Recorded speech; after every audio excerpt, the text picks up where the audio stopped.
The Bible is not a gentle book. It wasn't written to protect modern emotions. It doesn't worry about appearing righteous in human eyes. It speaks of extreme obedience, of sudden deaths, of crushing divine silences.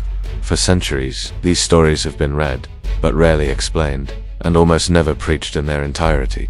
Today you will hear the uncut biblical text, without childish language, without religious embellishment. 5 stories. All are in the Bible, all are true according to the text itself, and all raise questions that many prefer to avoid. In Genesis 22, God calls Abraham the man of the promise, and asks for something that surpasses any human moral limit. Take now your son, your only son, Isaac, whom you love, and offer him as a burnt offering. There is no explanation. There is no warning that it is a test. There is no guarantee of mercy. Abraham walks for days with his son by his side. Isaac carries the wood for his own sacrifice, and asks, "Where is the lamb?" Abraham responds with an ambiguous phrase, a mix of faith or perhaps evasion. When the knife is raised, the text doesn't say Abraham hesitated, it says he obeyed.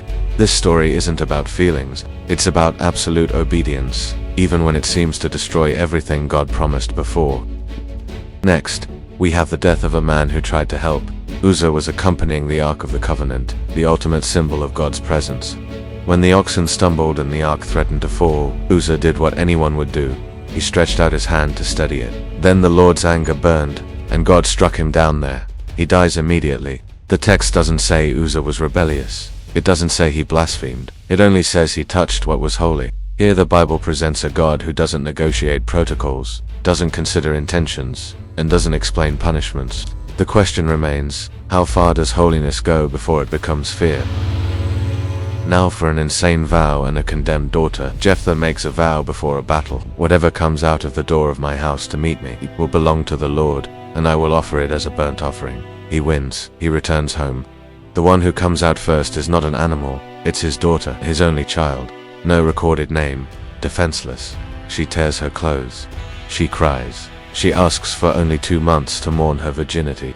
And after that, the text says something that resonates to this day. He fulfilled in her the vow he had made. There is no angel. There is no divine intervention. There is no explicit reproof. The Bible records the sacrifice and moves on.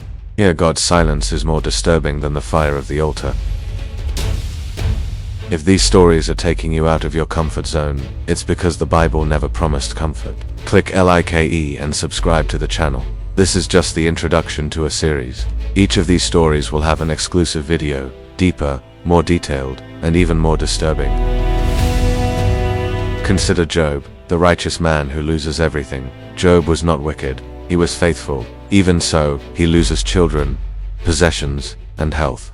Not because of sin, but because God allows Satan to test him. He touches everything he has. Job receives no explanations. He receives no answers. He receives only silence. When God finally speaks, he does not explain the suffering. He only reaffirms his power. This story does not teach why we suffer. It teaches that sometimes we simply will not know. Then there are deaths inside the church. In the book of Acts, Ananias and Sapphira lie. They don't steal, they don't kill, they lie. They fall dead before the entire church, and great fear came upon them all. There is no appeal, there is no prayer, there is no prayer, there is no recorded mercy.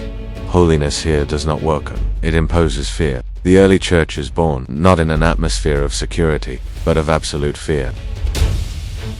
Many say these stories prove the Bible is cruel, but perhaps they prove something else. That humanity has always been brutal. The evil of biblical times hasn't disappeared. It has only changed scenery. Today, children continue to die. People still make insane vows. God is still used to justify human decisions. The Bible doesn't hide the horror, it exposes it, and it forces the reader to decide. To ignore the text, or to face the mirror.